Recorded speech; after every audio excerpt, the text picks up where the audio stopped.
Assalamualaikum Pak Tumaji. Waalaikumsalam Pak Anung. Jadi pada kesempatan ini saya minta bantuan kepada Pak Tumaji terkait tugas saya sebagai calon guru penggerak. Di sini saya mengangkat sebuah materi dalam modul. Itu ada namanya dilema etika dan dilema moral.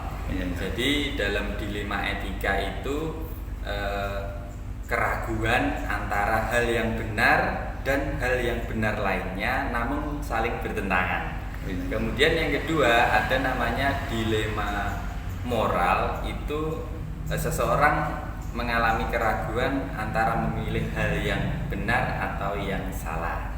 Nah, dalam kasus ini ada sebuah kasus yang ingin saya tanyakan kepada Pak Tumaji.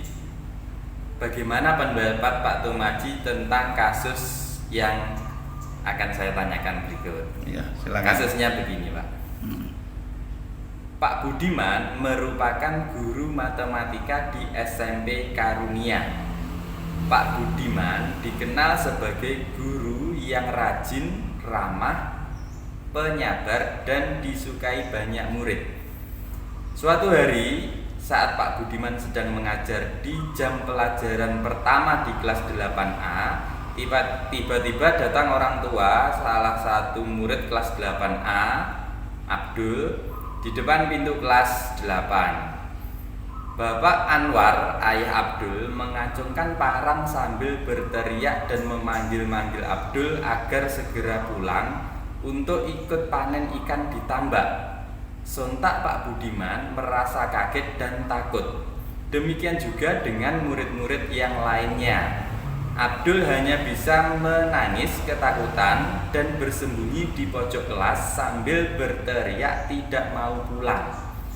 Dalam situasi dan kondisi seperti ini, apakah yang akan dilakukan panjenengan apabila berada di posisi Pak Budiman? Monggo Pak, bagaimana panjenengan? Terima kasih Pak Anung. Ini akan tanggapi bagaimana dari kasus itu. Nampaknya kelihatannya itu mudah, tapi juga perlu pertimbangan.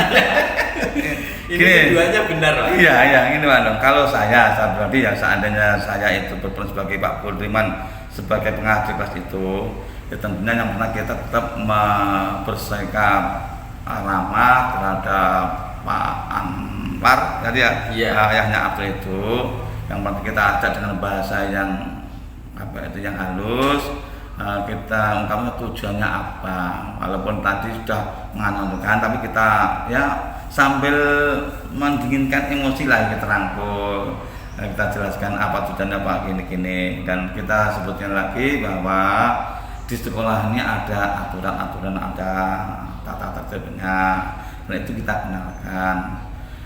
Kalau tujuannya Pak Anwar tadi ingin mengajak pulang Abdul karena ada kepentingan pribadi di rumahnya, karena ini jam-jam agak seperti ini, kalau saya sebagai guru tetap menahan Abdulnya tidak pulang dengan memberi penjelasan kepada orang tuanya atau Pak Anwar bahwa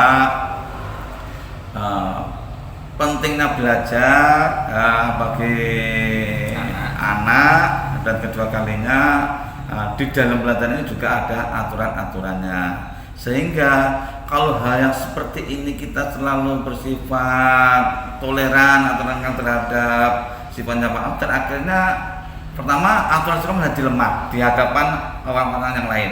Kasusnya kalau satu, kalau dengan kebijakan itu, kalau saya memberikan kemudian misalnya memberikan Abdul untuk pulang mengikuti kehendak orang tuanya, berarti yang lainnya akan juga menuntut juga. Apalagi di sini Abdul tidak mau pulang, Pak. Apalagi Abdul tidak mau pulang. Kedua kalinya juga memberi pemahaman kepada Pak Anwar bahwa hal yang seperti ini dengan menggunakan senjata tajam itu sebaiknya dihindari. Karena apa? Karena senjata tajam itu yang pertama membuat anak atau orang lain menjadi takut. Nah, kedua kalinya itu juga di dalam aturan bernegara sudah melanggar aturan keamanan. Mungkin itu yang saya jelaskan menurut saya tetap kita konsisten berpegang teguh anak supaya tetap belajar dengan orang tua kita beri penjelasan atau edukasi tentang aturan-aturan yang ada. Itu Pak. Ya, terima kasih Pak Tom untuk jawabannya. Tidak ada jawaban yang benar atau salah, semuanya baik. Terima kasih bantuannya Pak Tom. Sama-sama Pak. Alhamdulillah. Amin.